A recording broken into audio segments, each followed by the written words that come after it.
Today on the 1012 Picks Pod, myself and Chase A. Kiddy are joined by Oliver Hodgkinson of the College Chaps podcast. We're going to talk a lot about the Big 12's plans international and the impact that having Farmageddon in Ireland had for the conference. Plus, we're picking every single game in Week 9 in the Big 12 Conference. Loaded schedule. Fantastic show. Stick around. Saturday presents, in the red corner, the undisputed, undefeated Weed Whacker Guy.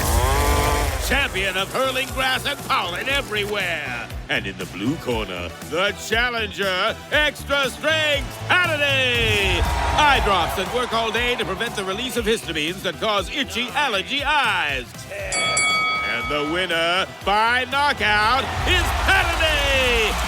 Saturday, bring it on. Finish training for the day?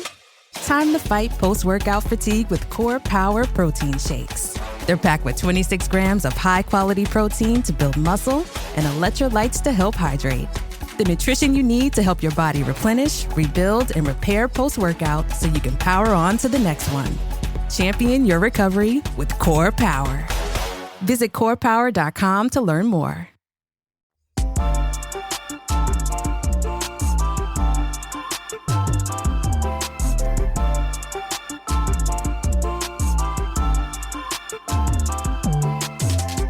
Welcome to the 1012 Picks Pod, where every week myself, Phillip Slavin, and Chase A. Kiddy from BetMGM, and a guest make picks for every Big 12 game on the schedule.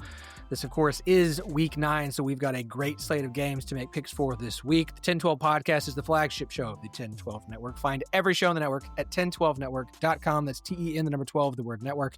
And, of course, we are partners with Sports Social, Europe's biggest sports podcast network. Wherever you are listening, please do us a favor, including overseas, hopefully, maybe today for this episode. Leave us 5 stars and a review. It'd really help the show out. We would really appreciate it. I did get a review on iTunes that said we need to get Scott and Leah a show of their own. So let's just say that Scott has seen that and conversations are being had. If you're watching or listening on YouTube, do us a favor, like the video and subscribe to the channel. Leave a comment if you would like. We would appreciate it. Today we are continuing our week of Big 12 international talk. Obviously, if you haven't yet, check out our interview with Big 12 Chief Business Officer Tyrell Kirkham. That's on Monday's big show. Great conversation about the Big 12's kind of plans for international and continue to push. We know that there's going to be a game in London next year between Arizona and Kansas State.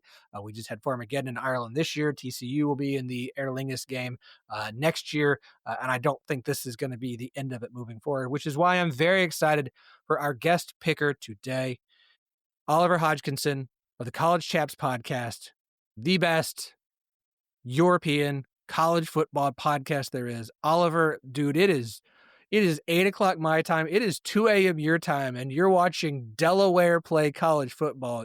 If you are a perfect fit for this show, man. Welcome to the 1012, sir. Cheers, thank you. Thanks for having me on. It's been a while since we spoke. You also the pleasure of joining us on our podcast. So it's awesome to join you guys to what is, we said before we hit recording, a really exciting time to be around the Big 12 conference. So I'm looking forward to getting into it with you boys.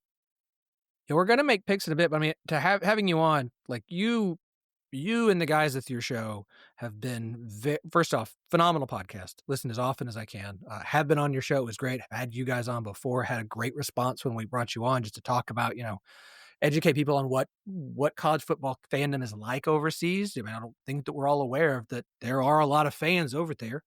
You get a lot of Americans who have gone overseas to college and brought that fandom with them. You have a lot of Europeans who've come to America to go to college and have taken that fandom back across the pond with them. And so I think it is a growing appreciation of college football. Part of that, of course, is also, NFL and college football aren't the same, but there is a growing passion for football because the NFL has put so much time and money in investing that over there.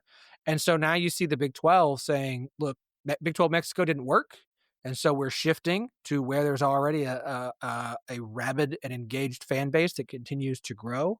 I mean, what are your thoughts on just general awareness of the Big 12 overseas and, the continued growth of college football in Europe overall, but especially there in England? Yeah, I think the phrase continued growth is the perfect one. It hits the nail on the head because it is a sport that is in its relative infancy in terms of the growth. You know, when Commissioner Yormark was over here last week, week before, whenever that was, he talked about there being 17 million American football fans in this side of the pond, and that's the NFL. The NFL has had a foothold on this side of the pond for some time. A lot of people's pathway into college football comes from the NFL. That's exactly how I got into the game.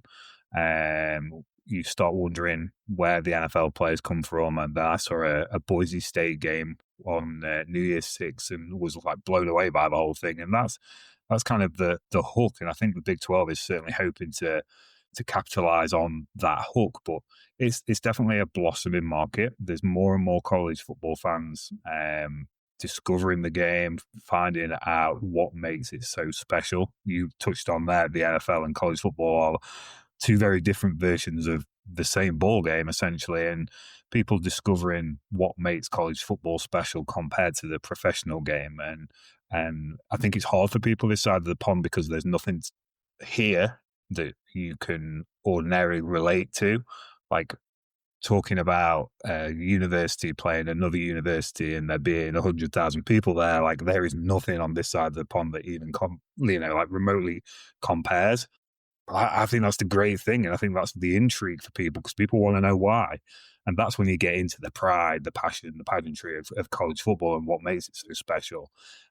So it's I think there's an awareness of Big 12, obviously, because it's a Power Four conference, and people's awareness of college football starts with the bigger brands, the bigger name teams, and obviously Texas and Oklahoma for a long time were two names and two brands in this country that people were aware of. So people are aware of that introduction to the Big 12 through those two teams. But now, like, this conference is so exciting, and we've had, you touched on it there. We had Farmageddon on this side of the pond. We're going to have TCU next year. We're going to have Arizona State and Kansas in London. Football in London for the first time in decades. It's super exciting time to be a college football fan and someone who covers college football from this side of the pond. It was really exciting, I think, for a lot of Big 12 fans to send Farmageddon over because, I mean, for Big 12 fans, that's one of our best rivalries, right? There's two teams that just loathe each other entirely. It continues to grow amongst college football rivalries as awareness goes. And so it was kind of neat to get to send that to Ireland for a college football game. What kind of impact, like, do you feel like that game had for the Big 12, kind of helping to set up what their goals are, but just on that growing college football fan base overseas? Yeah, I think if you want to promote a sport and promote your conference, what better way to showcase it than send a game like Farmageddon over to Ireland? And for me, I think the great thing being on the ground in Dublin and the week leading up to it, I didn't fly out until Saturday morning, but it felt like, looking at social media all that week, there was a visible presence from both teams in terms of fans, but also media covering the game.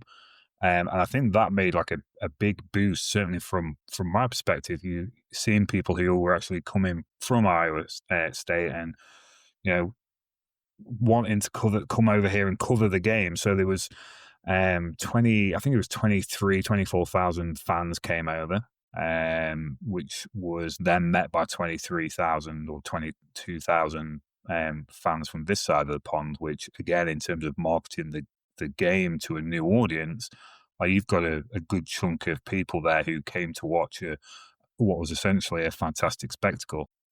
So if you want to have an advertisement for your conference, sending over the best that you can is a great way to do it. And I think everything about that week, I don't think there's a single person who could say that there was a failure on behalf of the Big 12 or a failure on behalf of Iowa State or Kansas State to promote the sport to its very best. Just from the time that those guys arrived to the time that they left, everyone.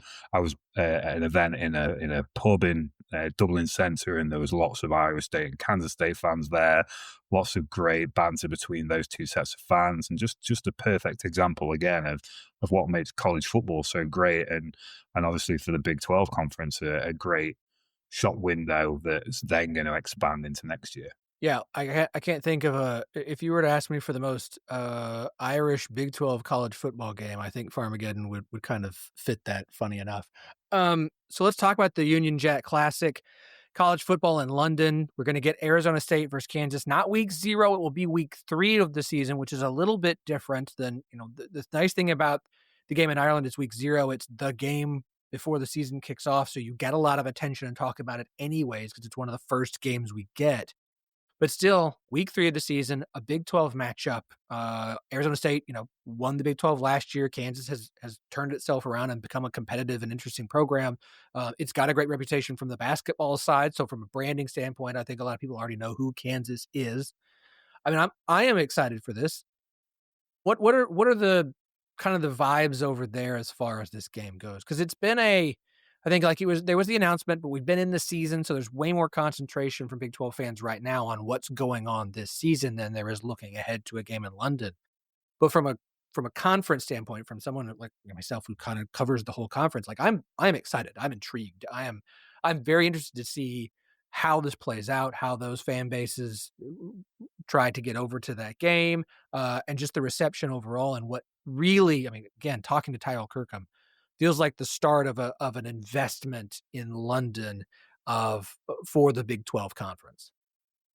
Yeah, I think I'll touch on that last bit first. It certainly is an investment in international markets, and Brett Yormark hasn't been shy about any of this since he first took the wheel of the Big 12 conference. His opening gambit was this conference is open for business, and he's making good on that promise and seems to every single year. He's not been shy about talking about international markets, and he sees London as the international market for the Big 12 to get their footprint in and to succeed in. And the NFL, we touched on this before, and we hit record, like the NFL has used London to drive itself into other markets, to Germany, to Spain, to Brazil.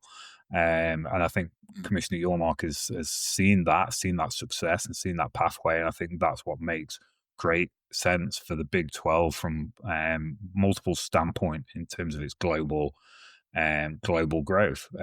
From a football standpoint, I think it's really exciting. And I agree with you to have Arizona State and Kansas over here for the first Union Jack Classic at Wembley. I think it's a funny one because we go back to the original point about overseas college football fans, and there's the perception of brands, right? Everyone wants to see Alabama over here. Everyone wants to see Ohio State over here and Michigan and those brand names. And a lot of football fans, whether it's the NFL or college football, it's East Coast teams because that's obviously the closest and the natural travel. But I tell anyone that will listen to me that having Arizona State and Kansas over here is great for the UK audience because, like you say, you touch on Arizona State being the reigning conference champions. Like that's a huge deal. I certainly think so as a college football fan, let alone someone who covers the game. Like to have the reigning champions come over here, obviously they might not be by the time 2026 comes around. That's a story maybe for later on in the podcast. But they've won the Big 12, right? They won it last year, and to have that commitment from a team like that to come, we often talk about how far teams have to travel to come here. And it was always the perception that, there's kind of like a line in the sand where teams from further west of that line won't come over here. So that's a big commitment for Arizona State to come from that side of America all the way over to Wembley. And then for Kansas, you touched on it there, like a blossoming football program with a head coach who is really passionate about the development of this university as a legitimate college football program and not just leaning on basketball, but being a real college football entity. And we had Coach Leipold on our podcast last year, and he talked very passionately about wanting to grow the brand. And I think you're going to see that over the next 12 months leading up to this game, that like Kansas is the home team. Naturally, there'll be more promotion from their end, but it's Coach Leipold that really drives that because he wants this university, he wants this program to be globally renowned and known for more than for college basketball. So I think it's an exciting matchup, and I think people are going to quickly realize that. And we're very lucky now that there's a TV deal in place that we had Arizona State on TV here last week. We've had Kansas on TV here.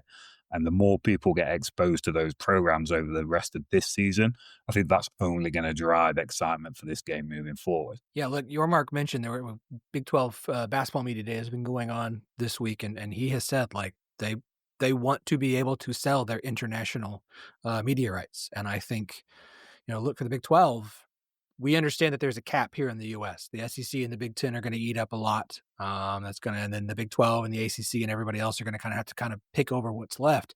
And so if there's an opportunity overseas to sell media rights, and if you can be the first one to do it and say, hey, we're going to make sure every Big 12 game, football and basketball, is available over in the UK. That is, I mean, that I think that would be huge. I don't think we could overstate the opportunity there to become the conference that says, yes, you're going to see some Alabama and Ohio State, but you're also going to see 6-7 games of Big 12 football every single week. That would be massive for continuing to grow this brand overseas, which is obviously what he wants to be able to do. Yeah, 100%. And again, it comes back to the growth of the game as a whole. The more you can get eyes on the game, it's been so hard for people to watch college football legitimately and legally over here that the more the TV rights packages, deals get sorted out, arranged, the more it's going to drive interest in the sport. And the funny thing, we've talked about this, I think, between us backwards and forwards on Twitter is, TNT Sports carry a good number of Big 12 games. They have a UK arm that doesn't show TNT, the US version of TNT. Well, that's surely, to me, I'm not an expert in TV rights deals by any stretch of the imagination, but surely that's there's an easy fix there, right? I hope so, because the TNT broadcasts are phenomenal. Every week, new Big 12 fans get to watch their team on TNT and go, oh, this is what it's like. It's like watching the ESPN cover the SEC. Like, oh, that's what that's like. That's what they get every week. This is phenomenal to actually be talked about. You also matter. Like and I would love for those games to be broadcast over there because they do a great job. And it's not just about the focus on the Big 12, but they do a really good job with their coverage of the games leading up to, at halftime, after. And so, first off, I would love for the TNT broadcast to be available over there because it's also a great representation of college football and a great representation of the Big 12. So I hope they do that. I very much look forward. You said the NFL started in London and it spread out. I can't wait for our first West Virginia UCF game in Germany. I don't know why, but that seems like the perfect matchup to send over there. Chase, agree or disagree? I would like to test my drinking abilities against Germans. I think that sounds like a good time, and I think my brethren probably agree. I think so. Oliver, again, I'm thrilled to have you here. All of that was fantastic. We're going to make picks here in a second, but we got to recap what happened last week on our picks pod real quick, and then we will get to our picks for this week. Chase, first off, your buddy PJ did you proud. Good job. You brought your first guest, and he had a phenomenal week. He went 5-2 last week. So did I, but we'll talk about PJ first, which is just the second winning week for a guest so far this season. But this is 3 straight weeks from guests at or above 500. So maybe this stuff is turning around here. I don't know. We're going to find out. PJ hit on Houston plus 1.5 versus Arizona, hit on the over 65.5 in TCU Baylor, hit on the under 52.5 in Arizona State Texas Tech, hit on BYU plus 3.5 versus Utah, and hit on Mississippi State plus 9.5 versus Florida. The misses were the under 47.5 in UCF West Virginia and Oklahoma State plus 21.5. 5-2 for PJ, 31-39 for guests now. So Oliver, just so you're aware, we've had two guests to do pretty good. So there's now a bar that's been set. No pressure at all whatsoever. It's a lot easier when everyone was bad. Now there's some good ones, so there's more pressure. I also went 5-2, hit on Houston plus 1.5, hit on TCU minus 2.5, hit on the under 49.5 in BYU Utah, hit on the over 57.5 in Oklahoma State Cincinnati, and hit on Missouri minus 1.5 versus Auburn. The misses were the under 47.5 in UCF West Virginia, and Texas Tech minus 7.5 versus Arizona State. 5-2 last week gets me to 36-38. So getting real close to being back at 500. Hopefully I can either hit that or get back over 500 this week with 8 games, 7 Big 12 and 1 non-Big 12 we're going to pick. So plenty of opportunity to do so. Chase, you went 3-4 last week. Losing record. The wins were the over 65.5 at TCU Baylor, under 49.5 in BYU Utah, and Cincinnati minus 21.5. The misses were the under 46.5 in Houston, Arizona, West Virginia plus 7.5, Texas Tech minus 7.5, and the under 54.5 in TU East or Tulsa East Carolina. 3-4 on the week, still above 500 for the season though. 37, 36, and 1. That Tulsa one I knew was dead from Jump Street. Just 10 minutes into the first quarter, and there were 30-some points in that game. Just that's if you're gonna lose, that's the way to lose. Just okay, I'm turning this off. My money's gone. That's fine. PJ absolutely knows what he's doing. PJ's a great hang. Well, we may, we don't usually do repeat guest pickers during the season, but we might this year. Might be good to get PJ back on. He was fun. He was a good guest. Enjoyed having him on. Well, with all that said, you guys ready to make some picks for week 9? Absolutely. Yes, Let's do it. I cannot wait. Let's get to it after this break. This episode is brought to you by Contentful. Marketers, you know that feeling when your creative clicks? When that social post sends engagement through the roof? When your outside-of-the-box campaign hits ROI positive? When a personalized homepage turns prospects into customers? It's utter marketing bliss. Contentful helps you create tailored omni-channel experiences without working overtime. No stress, no limits, only possibilities. Get the feels at Contentful.com. All right, week 9. We've got 7 Big 12 games, all on Saturday. No weeknight games this week, so you can make other plans for your Thursday and Friday unless you just love to watch college football like I do, or a sicko like Oliver at 2 a.m. watching Delaware play, which is, bravo. Can we just, I don't like the Delaware black and white. Can we just stick to the blue and the yellow? I don't know this obsession with black and white. I like those black and whites. I think they looked better in a still image, actually, but I still quite like them. I know. It's just, when you have unique things, stick with the unique. Okay, I'm done. All right. I don't want to yuck anyone's yum here. Saturday games, like I said, Arizona and UCF are off this week. Everyone else is in action. We do this the same way every week. We go in chronological order. That means we're kicking things off with the only morning game on the slate this week. And it is a doozy. TNT getting what could possibly be their best game of the season. And they deserve one because I cannot listen. Y'all are tired of me talking about TNT. If you haven't watched it, it's the only morning Big 12 game. So just turn it on and enjoy the coverage of the Big 12. It's the Sunflower Showdown, folks. It's Kansas State.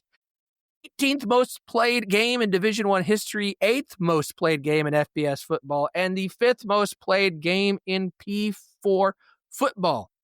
This one is a classic. However, Kansas State has won the last 16 in a row. So it's been a pretty one-sided game for a minute. Kansas has gotten close the last 2 years. Had leads. Let them blow away in the wind, unfortunately. Crazy Kansas State happened. This is, of course, we'll give you the number here in a second, but this is the first time Kansas has been a favorite in this game since 2009, which is nuts. Kansas, currently a 2.5 to 3 point favorite, depending upon which book you are looking at. Total in this one is 56.5, pretty much across the board. As last week's winner with PJ, I have to go first in this one. Look, both teams coming off of an idle week. The state has won 16 in a row. If ever there was a time for Kansas to finally get it turned around, it's this week, right? Because Kansas State has not been good. Beaten by Arizona, beaten by Iowa State, beaten by Army. They have struggled. But also I would note that Kansas State is just a couple plays away from being 3-0 in their last 3. It does feel like they have righted the ship, specifically on the defensive side of the ball. Now, look, I will take Jalen Daniels as the best player in this game, hands down. I absolutely believe. No Dylan Edwards, I believe, still for Kansas State. And everybody, as far as I can tell, is on Kansas. SP Plus, Tishu, FEI, Beta, Parker, Pear. Everyone is on Kansas in this one. All that said, I'm going to take Kansas State +3. At a certain point, Kansas is going to finally break this streak. But I don't know that I trust this Kansas team. I just don't. I know it's at home. It's a rivalry. They should be up for it. Kansas State seems to turn things around. Both teams coming off an idle week. I think Kansas State will be ready for this one. They understand the importance of this one. They understand that, hey, it may not be a great season, but if we can at least make sure we beat Kansas and don't let them suddenly get one on us, we can salvage this year, even if we don't go to a bowl game. So at 3, with the 3 available on the board, I'm going to take the Wildcats to get the cover there. Chase. Love this. You and I can go head to head right out of the gate. Yes. I'm going to lay 3 with Kansas. You want 2.5 or do you want 3? Is there a 2.5? Yeah. I mean, if it's out there, I'll take it. I am skeptical of the Kansas State side until they show me they can win a game outside of Manhattan. I think that's the starting point. And I think on the field, I think Kansas's passing game is what is going to pace the overall flow of this game. I think they're going to have a lot of success going against Kansas State's back end. At a smaller number, I was going to say like 3, but evidently like 2.5. I mean, if you can get on the right side of 3, I don't know what the case would be for not taking Kansas here. So I think it is the one thing I'm hesitant about is, why is this only 3? Why is this only 2.5? Like, it feels like, based on the season that Kansas State's had, I know they've been more competitive the last couple weeks. I know both teams are going on a bye, and so maybe if you're like a climb-in truther like I am, you say, okay, that's a small advantage for Kansas State. Maybe you're baking some of that into the smaller number, but I think Kansas is the better team. I think they're going to have the most effective offensive weapon in this game, which is that passing attack against Kansas State's back end. So I will lay the small number with the Jayhawks. All right, Kansas minus 2.5. Love a good head-to-head. We'll call that our Battle Bets bet of the week. Of course, if you, I know the season's almost over, but Battle Bets is available on desktop. So if you want to go check it out, go do so. You can still join our 1012 group. It's a lot of fun in there. Make some bets, have some fun. Remember, it doesn't cost you an actual penny. It's all made up, imaginary, fake, pretend money. And what's better than betting with pretend money that doesn't actually hurt you or get anyone in trouble? All right, Oliver, you're up, sir. What would you like? So I don't know if it's just a UK thing. I don't know if it's an ESPN bet thing. I'm not sure which one of the two it is, but I can still get Kansas State as a favorite here. Our PFSN FPM, which is our version of ESPN's FBI, gives Kansas State a 50.9% winning probability on this game. Kansas's run defense, worst in the Big 12. But like you said, no Dylan Edwards. I don't think Joe Jackson is Dylan Edwards in any world that possibly exists out there, if that's your thing. Give me Jalen Daniels. Give me Emmanuel Henderson. Give me those Kansas Jayhawks at home with some UK media in attendance. There's a contingent coming out from the UK to catch that game. What better advertisement for the Big 12 conference than the team that will be coming over to represent them getting a dub on Saturday? So yeah, give me those Kansas Jayhawks. Love it. Excellent. The contingent in town? Love it. It's going to be fun. I'm serious, y'all. Watch the game. It's TNT game. Watch the game. If you want TNT to continue to invest, and they want to invest, like continue to boost their numbers, that they can go and be like, we need more Big 12. Yes, you do. Okay, we've got a loaded afternoon slate. We're going to start things off with a 2:30 kickoff on Fox. Well, this is a fun one. So you get to kick things off with Sunflower Showdown. Then you get Iowa State versus BYU. I don't know how you can't be excited about Iowa State playing host to BYU, the upstart team in the Big 12 this season, versus the team that looked like they were going to be the leader in the clubhouse until things have kind of fallen apart. Ooh, I'm excited for this one. Ooh, I'm excited, and I've got some fun stats for it. But before we get to that, Iowa State currently about a 2.5 to 3 point favorite in this game. When did that flip? I thought BYU was the favorite. Total in this one, is around 49. I see some 49.5, 48.5, a few different things. If that's if the total is your play here, Chase, you are up first, my good friend. What would you like? I am embarrassed to tell you, Phillip, how long I thought about this game while I was preparing for this podcast. How long? This is, no, I mean, how long? I think if I was going to put it together, all right, I'll just tell you. I bet this early in the week. I probably do not have to tell you. We've done a lot of podcasts together. Just like snap reaction, I bet Iowa State -2.5 when I saw this early in the week. So there wasn't a lot of thought there. I spent over an hour handicapping this game today. And it's because I started getting kind of a weird vibe from it. When you look at this game, BYU right now is this team that everybody just keeps waiting to lose. Like, is this going to be the week? Is this going to be the week? They're almost like Big 12 Alabama, where everybody's like, all right, but come on, they're not going to keep winning. Come on, this is the week. This is the week. And this line to me is very much in that mold of, all right, they beat Utah and they won in Arizona but this is the week. They're gonna lose in Ames. They can't do it in Ames. Do you know Iowa State has not won a game of football in the month of October? Their last win was in September. Brocktober is no more? Oh, Brocktober it's not in California, it's not in Iowa, it's not anywhere. It is totally gone right now. It's the anti-Brocktober. So Oof. I just got like a weird vibe from this. I went and looked up the ticket splits. It's like 80-20 Iowa State.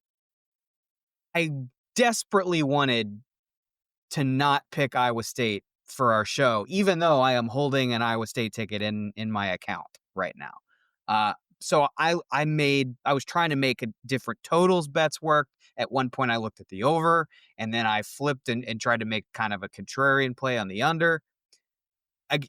For people that are, coming to the Iowa State thing late, they're missing their two best corners. They have been for weeks. It's an unsolvable problem. They cannot patch anything together mid-season. There's no fix. So it's great that they just had a bye week, but you can't fix the problem that they have. You can maybe try to scheme your way around it, but at its core, it's not a fixable problem. I cannot get there with BYU. I can't. It's not even the trend. It's not even I don't want to go against the trend. If you're BYU, you're coming off this big emotional rivalry win against Utah. Now you have to go on the road, play Iowa State. You're not getting a meaningful amount of points. This is an emotional letdown spot, and Iowa State's coming off of a bye. It's not enough for me to go against the defensive backfield situation in Iowa State. So I tried so hard to find any other bet for this show other than Iowa State -2.5. I looked at team totals. I'm probably going to buy out of my in real life position because this is going to go to 3, and then I'll probably be able to buy out of it without paying a tax. But for the show, I am sadly, by default, I'm going to take Iowa State -2.5. Okay. Oliver, you're up next, sir. What would you like? I'd like to concur with Chase on several points. This Iowa State defense has been nowhere near what we saw early in the season, especially live in the flesh in Dublin. The Iowa State defense flying to the football. 2 NFL caliber defensive backs missing. Some question marks about whether Big Citrus Dom Orange will play on Saturday. That defense just simply hasn't been the same. And I'm a huge fan of Rocco Becht. I want to put this out there on the record. For me, I think there's a quarterback who you want to put your team on their back. You want to strap your bet to your quarterback's shoulders. I don't think there is a better guy to do that than Rocco Becht. Week in, week out, he proves who he is. That being said, BYU 58.4% win probability by PFSN FPM. BYU defense, more interceptions than touchdowns allowed in 2025. This is a unit for me that is top to bottom, front to back, stacked with talent. You talk about maybe the best linebacker duo in the country with Jack Kelly and Isaiah Glasgow, lockdown cornerback in Evan Johnson. And then you look at the offense, LJ Martin and Bear Backmeyer can do whatever the hell they want on the ground. Parker Kingston and Chase Roberts can do whatever they want through the air. Give me the BYU Cougars, baby. Okay, let's see. We have some All right, we got some threes. So BYU +3 for Oliver. All right. Chase, you didn't mention, you kind of teased it, but every podcast is someone's first. We do have the principle of the ranked dog at the unranked favorite, and the unranked favorite is what's the stat? It's quite good. I don't have the percentage offhand, but it is one of the strongest, long-term betting stats that I'm aware of. I believe it's north of 65%. Okay. You guys remember last week when you're listening to this and you guys thought I was insane for even considering Michigan State covering against Indiana because of the stat I read, and then guess what? Michigan State actually covered, so I'm going to read that stat again because it's relevant again here. Phillip, did you Yep. watch the game, Phillip? Did you watch the game? Did they cover? Did they cover? Did you see how you got the cover at the end? Did they cover? Did they you cover? see how you got the cover at the end, Phillip? Listen, the ticket cashed. It doesn't matter how. The ticket cashed, Okay. and all cash is the same. Correct. But win as a dog. Here's the stat. Win as a dog in a top 25 matchup and are a favorite the next week. So teams who win as a dog in a top 25 matchup and are the favorite next week, which is BYU here, 86, 112, and 3 against the spread. Since 2021, they are 15 and 28 against the spread. The last 2 seasons, 23 and 41 against the spread. But they're not the favorite this week.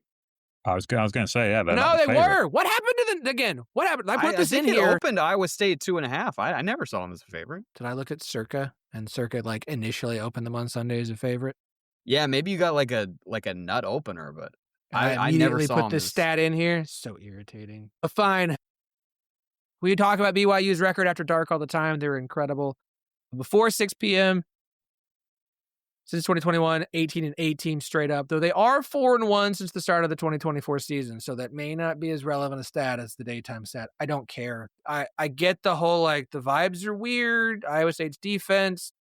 This is the most Iowa State wins a football game spot I've ever seen for Matt Campbell. This is less about my I still can't buy BYU all the way because I quit on that. They are a good team. They're going to have a really good season. They're going to probably win 9 to 10 games at this point. They are going to have a real shot at being in Arlington. But this is Iowa State's coming off of a week off. They've had a week to prepare for this game. I know you can't account for your 2 best corners being out, but you have had time to kind of get some things figured out for this game. Iowa State under a field goal as a favorite at home. I'm going to take the Cyclones as well. I'm not feel dumb because my stat doesn't even matter because I stupid wrote things down on Sunday and forgot to double check them. Can I jump in here for a second? Yeah, because I'm going to go over there and stomp my feet like a petulant child. Oliver, I actually have a British question for you. Okay. I am new to drinking tea. I'm not an experienced tea drinker, but my wife got me into it a couple years ago. Is it normal in the UK to simultaneously drink a nice cup of tea and a Mountain Dew? Well, I mean, I'm not sure how the available Mountain Dew is over here, in all honesty. But I see no objection to drinking a hot drink and a cold drink at the same time. I've currently got a orange squash and a cup of coffee on the go at the same time. So I can get on board with that behavior. Have you had a Mountain Dew? That's a lot of caffeine. That's a lot of caffeine. It sure is. It sure is. That's the sort of combination I could use when New Mexico State and Missouri State just kicked off 43 minutes ago and will probably still be going in 3 hours time. And then you are really subjecting yourself to the dregs of our sport, aren't you? So right now it's 5 days a week of subjecting myself to. I love Conference USA. I can't wait till Maxon starts either. Anyway, phenomenal. I'm gonna send this man some Mountain Dew. Send that man some Mountain Dew. Should we? Is that an export? We should. You know what? We'll just move on. All right. 3 p.m. God's time kickoff. Which let's see. What is it? What did we say? Was it? I'm not going to try and do British time on this one. ESPN2. The other surprise team in the Big 12 this season, Cincinnati, hosting the Baylor Bears. Cincinnati currently a 3.5 point favorite. Man, there's some weird lines. Mostly 3.5. There's a 4. There's a 4.5. What? Okay. Is that ESPN with the weird? No, Fanatics has the weird line. I'm not going anywhere near that one. Fanatics. Total in this one, 66.5, 67.5, somewhere around there. No, actually, Oliver gets to go first. Listen, this is what I get for sitting here and taking pulls off a bottle of Single Barrel Four Roses. Oliver, you are up first, sir. What would you like here? I am. So we just started doing last week in celebration of the Big 12 commitment to the UK. We just started doing a Big 12 picks game of our own each week, and I foolishly got so excited about Sawyer Robertson playing against TCU's defense that I completely forgot that Dave Aranda's defense is absolute garbage for the Baylor Bears this year. So I am not making the mistake of getting involved with anything Baylor bet related. Give me the Cincinnati Bearcats, undefeated at home. Baylor 2-1 on the road, but that's irrelevant against this Cincinnati team. Baylor has allowed more rushing touchdowns than any other Big 12. Evan Pryor leads the conference in yards per carry. 3 guys over 5 yards per carry for those Cincinnati Bearcats. Brendan Sorsby is, I think for many people, a revelation of the season. 3rd highest ranked quarterback in the Big 12 by our metrics at PFSN. 64.3% win probability for the Cincinnati Bearcats. Give me that continued run for the number 21 ranked Cincinnati Bearcats. Hey, minus 3.5. It's all yours. Hey, Chase, can you do me a favor? What you need?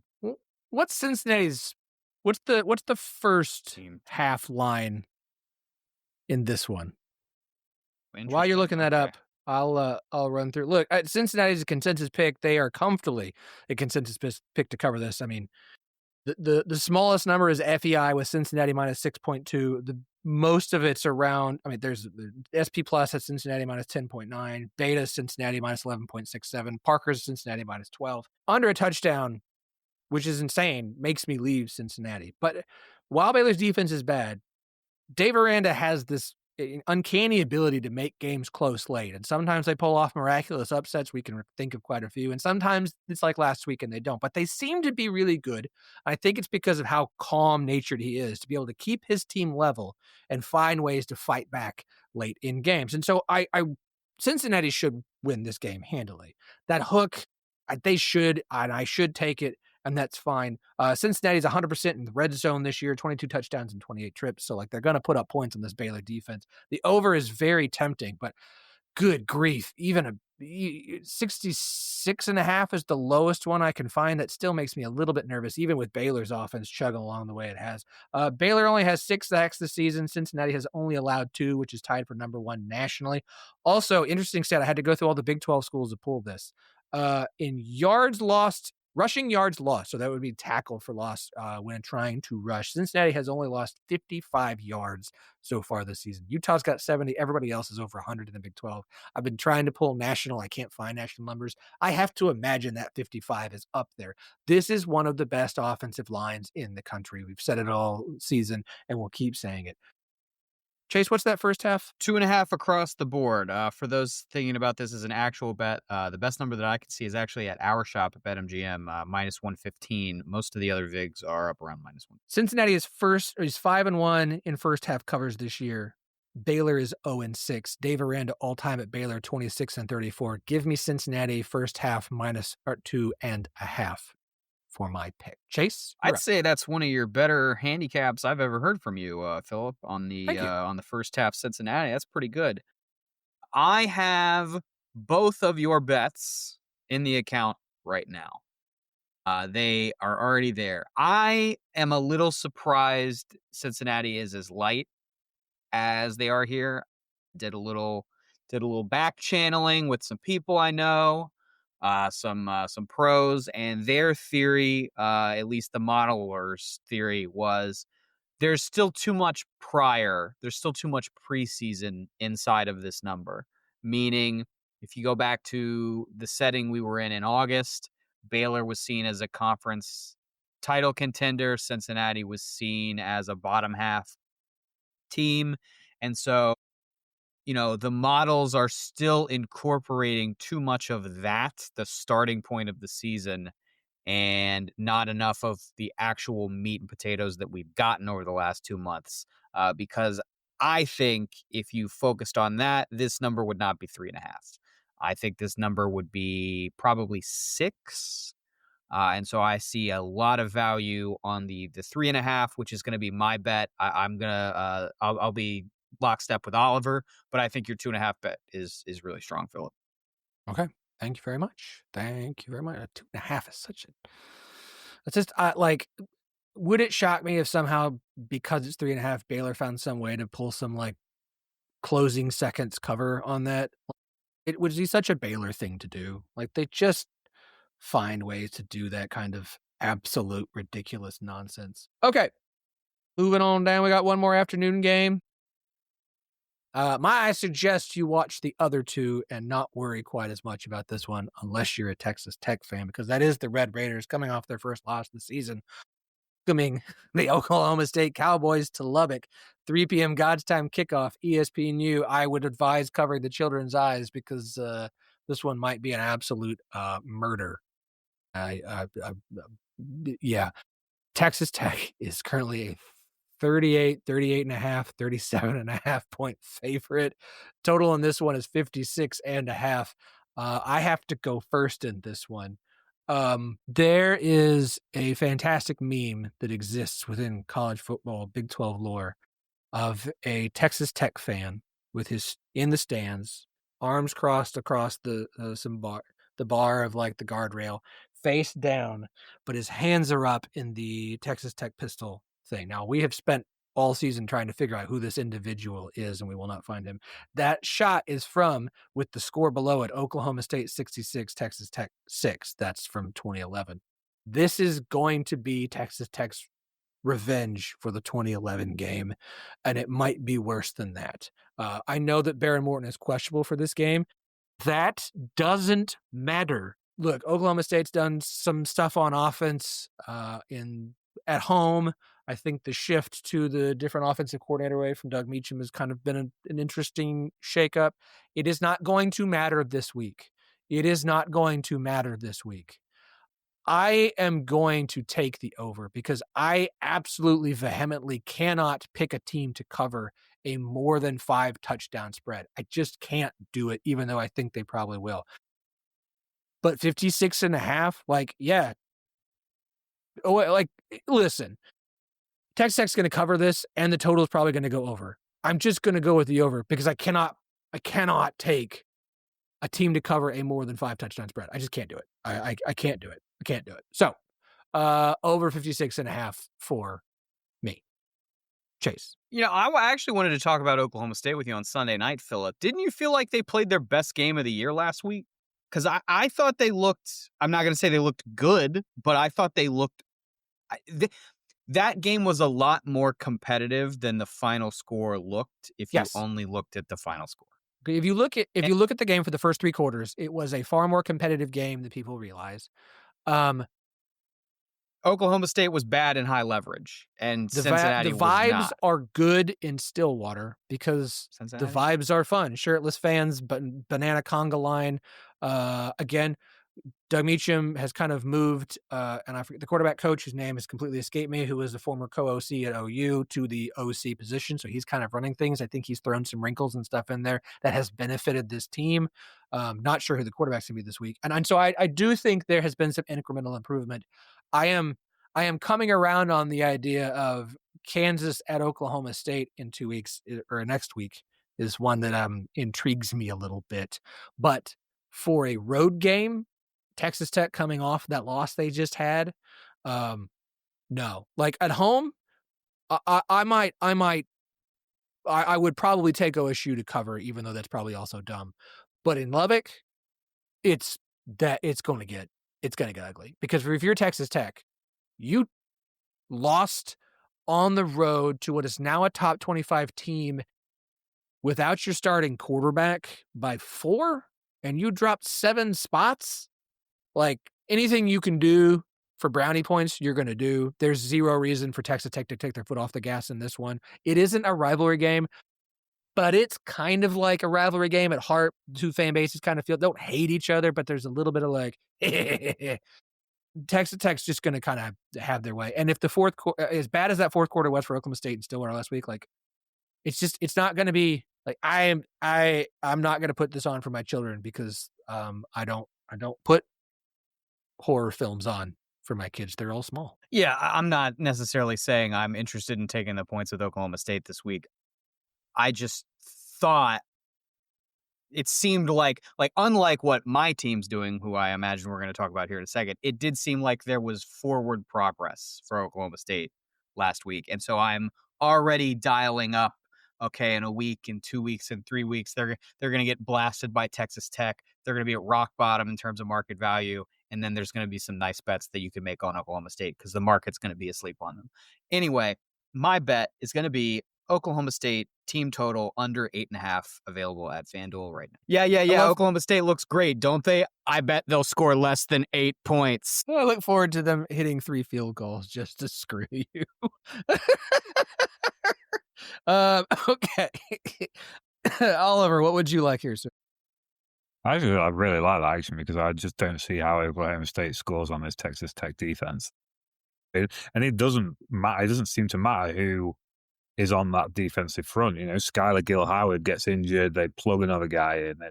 You take a guy out, plug another guy in, and like they're just phenomenal. Like comfortably the best defense in the Big 12, whereas Oklahoma State is comfortably the worst offense and defense. And you know, the 38.5 like is a scary number. They've only been beaten by more than that once, and that was against Oregon this season.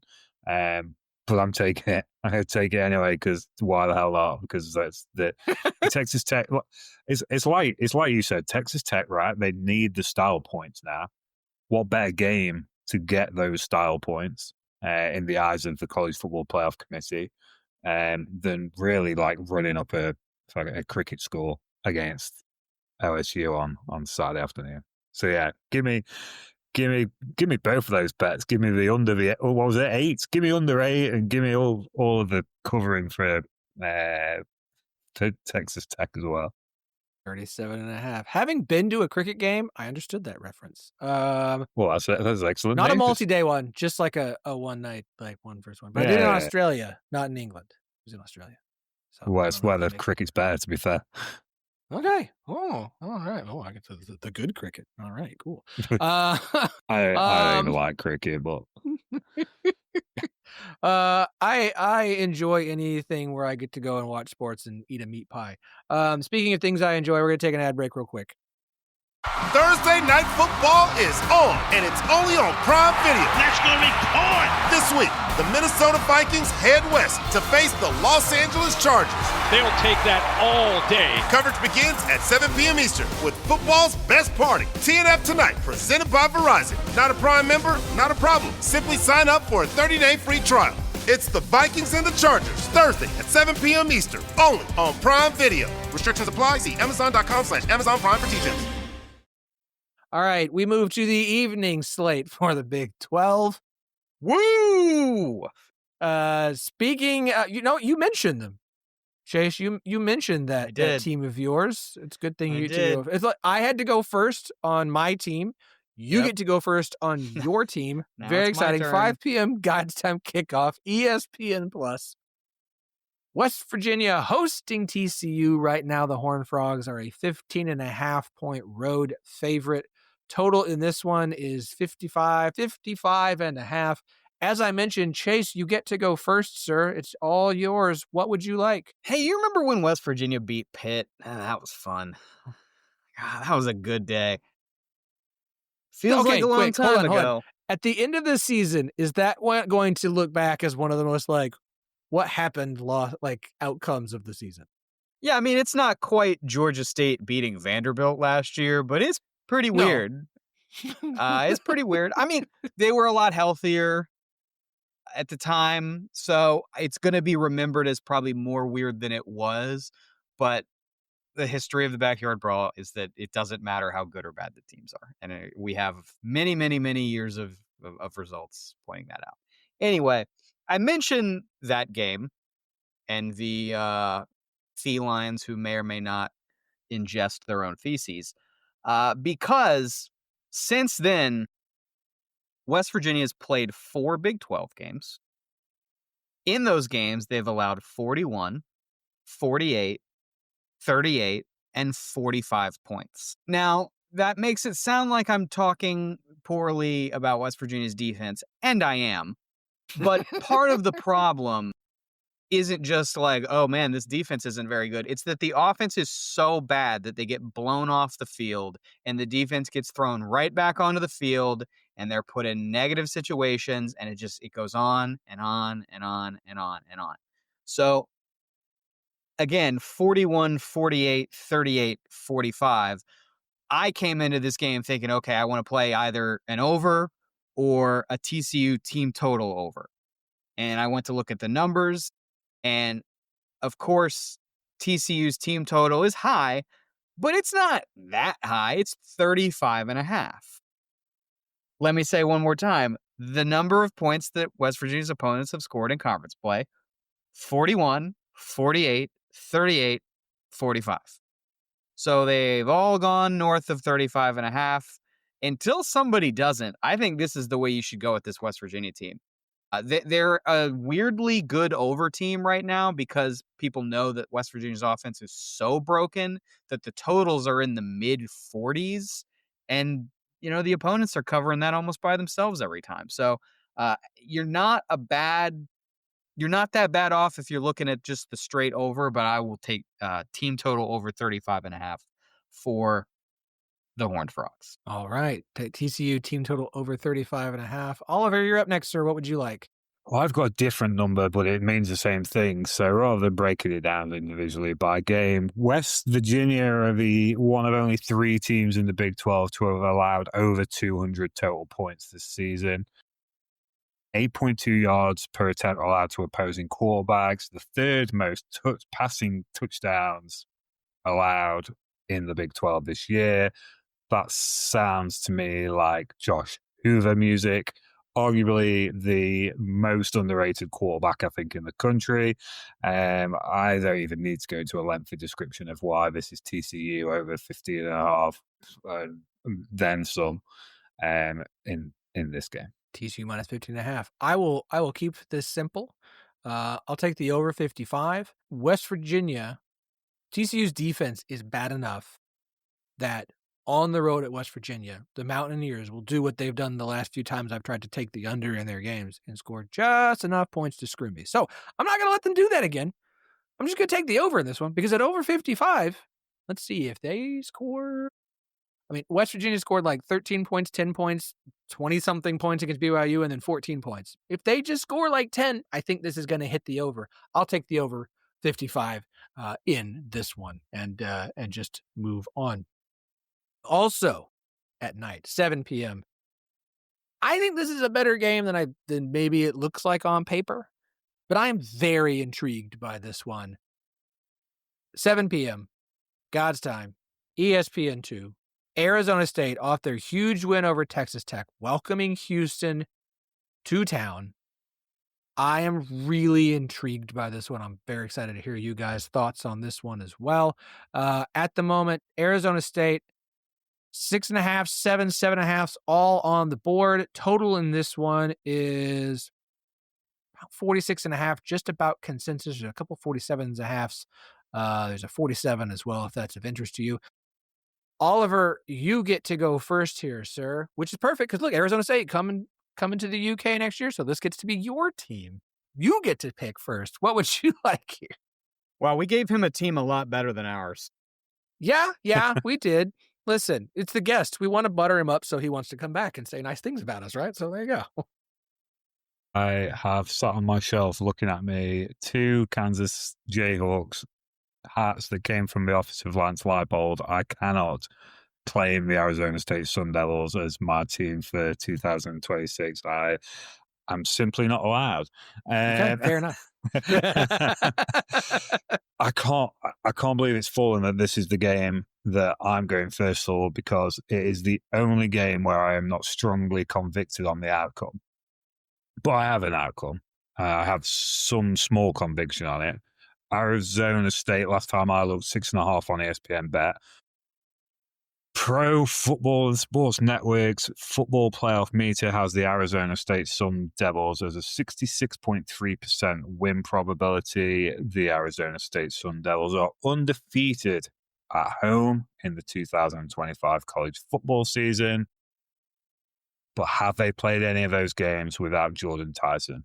No, they have not, sir. Houston Cougars undefeated on the road. Jordan Tyson accounts for 628 yards, 8 touchdowns of Arizona State offense.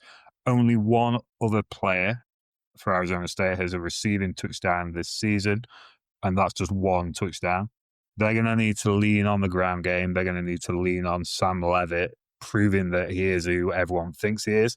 Houston Cougars have only allowed 23 rushers of over 10 yards in the 2025 college football season. I went against Houston last week against the Arizona Wildcats. I will not be doing such a thing again this week. Give me those Cougars, my plus 6.5. I have a 7.5 on the board for you, sir. Oh, give me the 7.5. I will take that all day long. I'm going to give you that, sir, because I'm coming along with you on that one. Ah, yes, here we go. The Jordan Tyson news is huge. Now, listen, I can read the stats. Everybody favors Arizona State. SP Plus is the smallest margin at 0.9. T-Shoes at Arizona State minus 5.5. Everybody else pretty much has them covering. Payer does have ASU minus 6.6. So there's some variety. Everyone's on ASU, but there is some variety there. Sam Levitt as the starting quarterback at Arizona State, 6-3. 2 of the 5 losses of the last 2 seasons have come with Levitt on the bench. He's going to play in this game. But that Tyson injury is leading the Big 12 in every major statistical receiving category this year. Arizona State this season, 31 red zone trips, 14 touchdowns. They have settled for a lot of field goals. And now you're going to take away Sam Levitt's best and most important weapon from him, the arguably best receiver in the Big 12. I know they're at home, but you're at home coming off of a massive, massive upset win that came the week Texas Tech had lost their most important defensive lineman and their starting quarterback was out.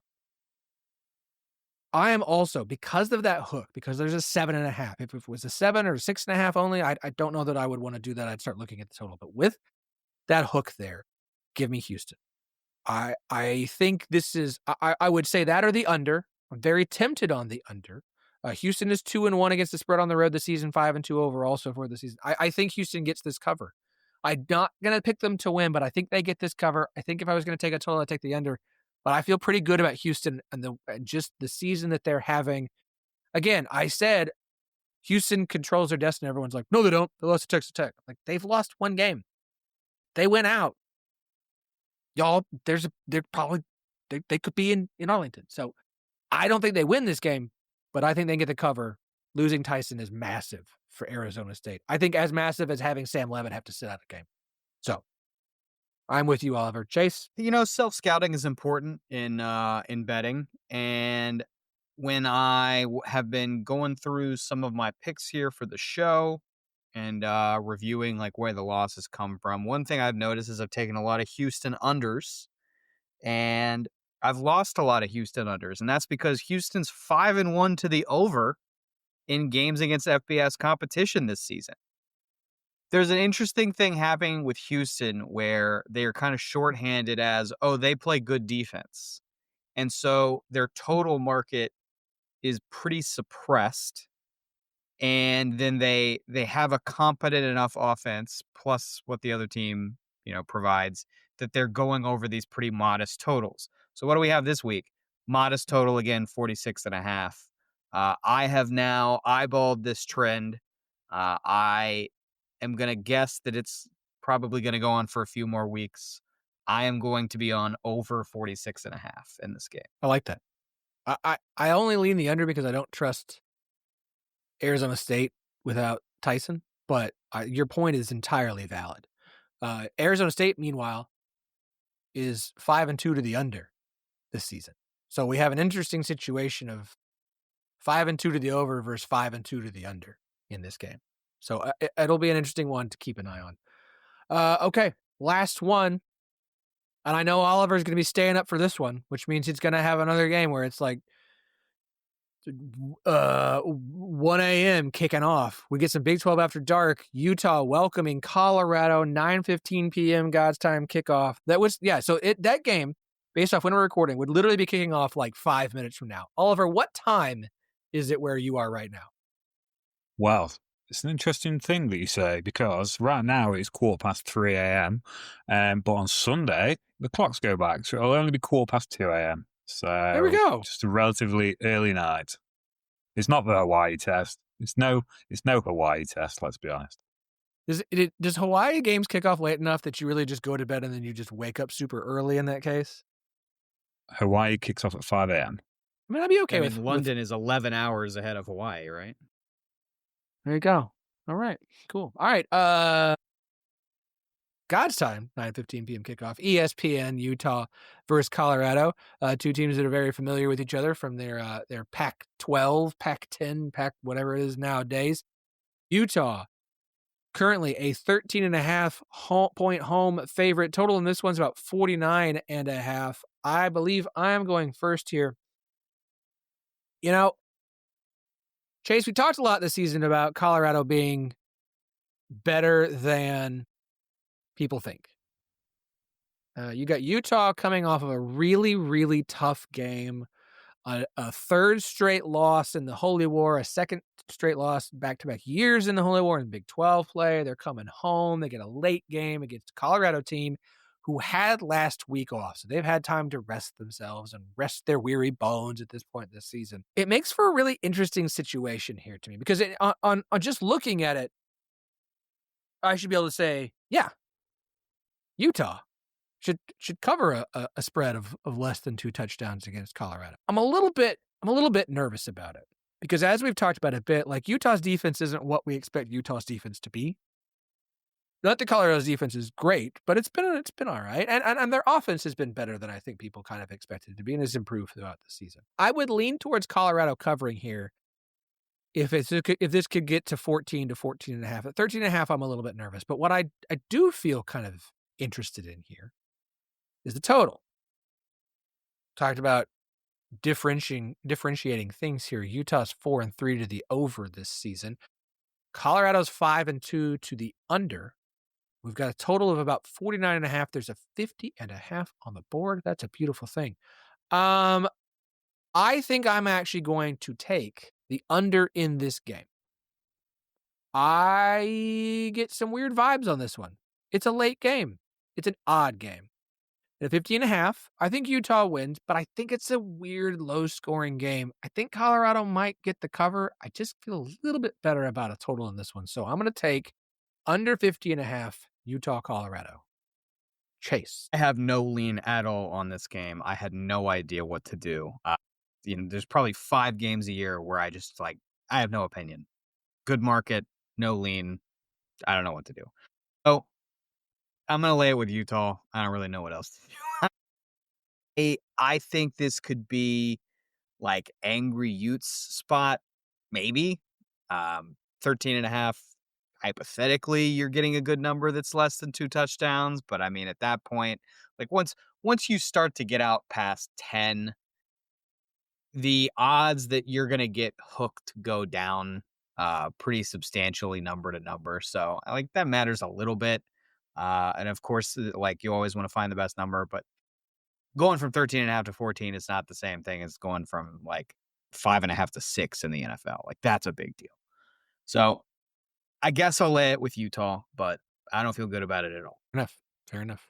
Oliver? Well, while we've been talking, Devin Dampier listed as questionable for this game, which may or may not impact lines and thought processes and whatnot. I'm going to assume he plays, because I've got a nice script already written out for what I think happens with Devin Dampier at the wheel of this Utah offense, and I don't want to waste it. So you're looking at a Colorado team who hasn't won on the road this season.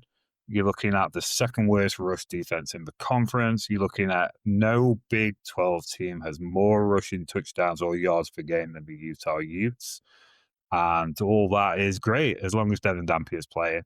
13.5, I think we said the line was, which I can see. I was a big fan of the Liberty Flames with Caden Salter at the wheel. I'm a big fan, remain a big fan of Caden Salter. But I don't think in a head-to-head battle of offenses and defenses, to be fair, I think Utah's got a far superior defense to Colorado. I think give me the Utah Utes, but with a big asterisk that says if Devin Dampier doesn't play, I don't want any part of that bet. Fair enough. All right. That is the Big 12 slate. We now wrap this game up same way we do every week. Everyone getting to pick one game, one non-Big 12 game of their choosing, whatever they would like.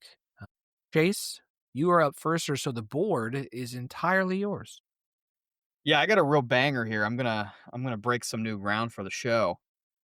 So the non-Big 12 bet that I have for this week is San Diego State minus 2.5. There are 2.5s out there as of Wednesday evening. FanDuel, a couple other places.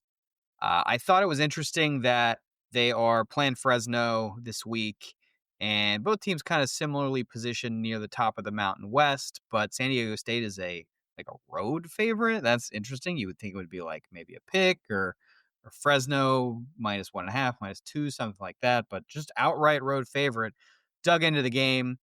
Advanced Analytics hates Fresno. Big fans of San Diego State. So that explains the line. I'm getting it. It's already gone to 3 in a lot of other places, but like I said, there's still 2.5. So great time to buy now while that number is still available. So that's part one, is the bet is San Diego State minus 2.5. While I am researching this game and doing a little work on the Aztecs and looking at their schedule and evaluating, this is a big playoff research week because ye old Dukes just got the big win against Old Dominion last week. Everybody's texting me, clear path to the playoff. We're going to win the Sun Belt East. We're going to win the Sun Belt. We're going to obviously the American's going to beat itself up in something Boise State, and everything's going to fall apart. And that's how JMU is going to get into the playoff. Just nonsense. It's not going to happen.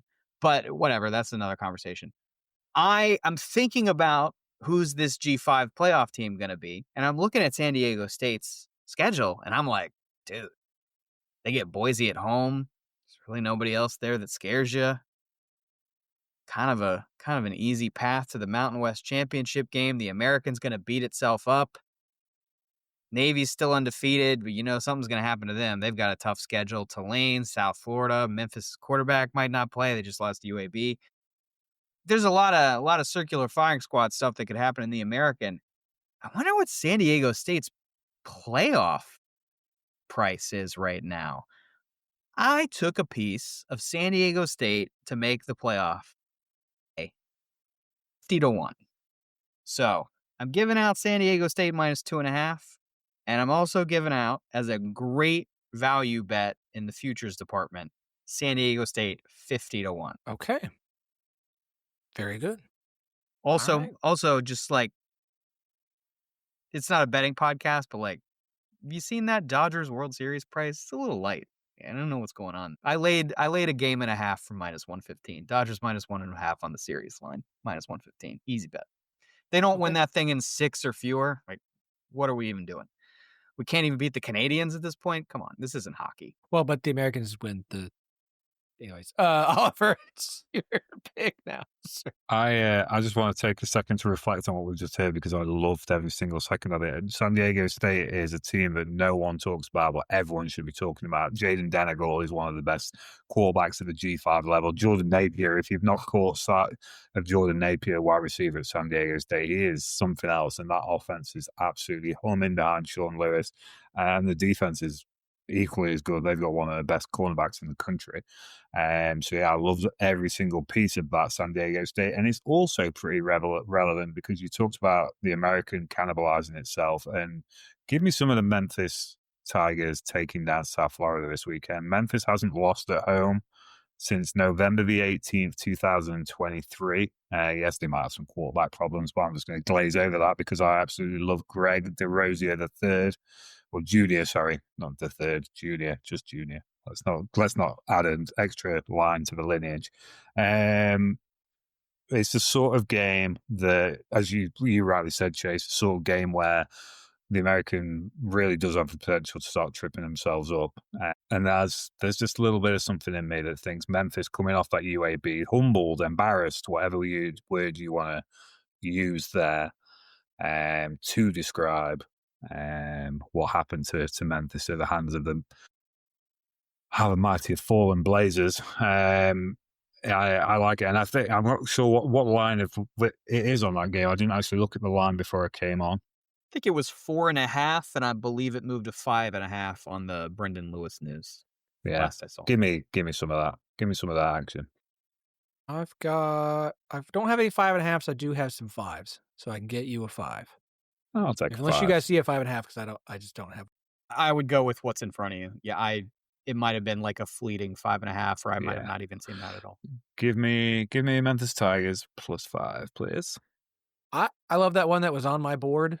Look, USF is I get the quarterback stuff, but if you run through all of our favorite numbers, SP Plus had Memphis -5.4, TSU had USF -4.5. TSU's the only one that has USF covering that number. Otherwise, FEI has Memphis by 0.3, Beta has USF 1.22, Parker's got USF 1.7, Pear's got Memphis -2.9. So like all the metrics that we like favor Memphis in this game. Now, obviously, the quarterback is a different situation in this, but I like that. I've two that I'm considering here, and both are road teams that are currently dogs. And I sit here today debating which one still to take. One follows the dead cat bounce principle, which has been really good. I believe the number that I heard on the BetUS college football show today was that teams are 5-1 against the spread in the game immediately following a coach firing so far this season, but that's an odd stat on account of there's been more than 6 firings so far. Actually, no, has there only been 6 during the season? Because Stanford was before the year, Kent State was before the year. That actually might be accurate. So 5-1 against the spread. The other one that's interesting to me is I just listed all of the stats that say a little bit of wrong team favored, and there's one of those as well. And so I can go with the dead cat bounce of Colorado State +4.5 at Wyoming. Or the one I think I'm going to go with here is Toledo +1.5. There's a 2.5. There is not a 2. That is not a real number. FanDuel, you cheeky buggers. Toledo as a road dog at Washington State. SP Plus has Toledo -7.9. TSU has Toledo -8. FEI has Wazoo -2. Beta has Wazoo -7. Parker's got Wazoo -0.2. Pear's got Toledo -5. So the metrics are all over the board. From Toledo should be like a touchdown favorite to Wazoo should be a touchdown favorite. Washington State's not been very good this year. Now, Toledo's been disappointing based off of kind of expectations coming into the year and the fact that Jason Candle can't get another job outside of Toledo. But I think I'm going to ride with Toledo. I'm staring at a 2.5. I guess I get to have it. That's weird as can be, but I'll take it. I'll take Toledo +2.5 because I think there's a real shot that they win outright on the road at Wazoo. Can I tempt you with Washington -4.5 against ranked Illinois? Is it Yes, you can. Is it an unranked dog? Or unranked? Sure Or is it a ranked unranked favorite versus a ranked dog? It Oh sure yeah, and is. it's a cross country. Oh, beautiful. Oh, no, I can't change my pick. Can't do that. Can't. That's a good one though. That's very good. The 5-1 against the spread after your coach is fired is an interesting one, because obviously Florida fired Billy Napier and Colorado State fired Jay Norvell. So Colorado State, of course, a road dog at Wyoming 4.5. Florida is off this week, so I'll be curious how that works with the bye week. But it's an interesting stat to just keep an eye on this season because look, dead cat bounce is the thing. And I think that one loss is Oklahoma State. I can't remember. No, did they? No, they actually might have covered versus Baylor. I don't remember. It doesn't matter. That was years ago.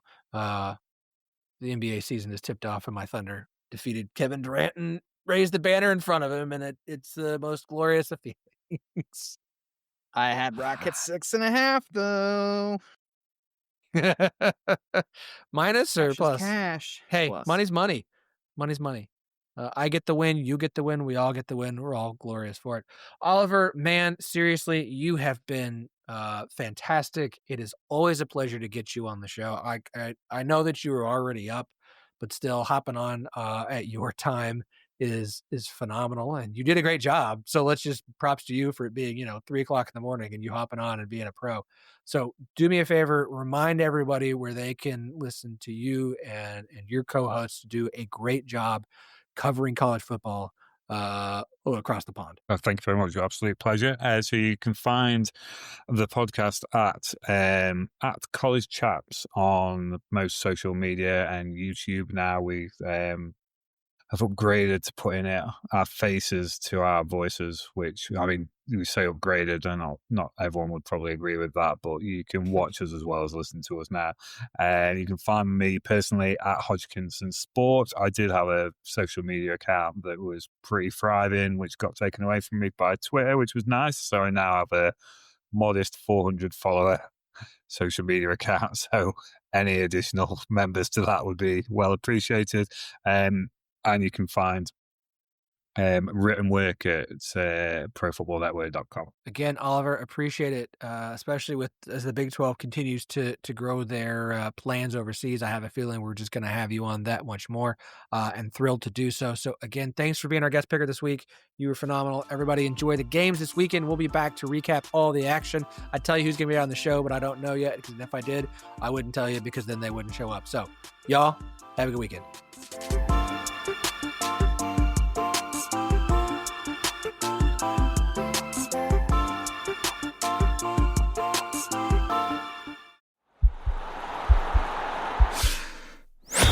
This podcast is part of the Sports Social Podcast Network.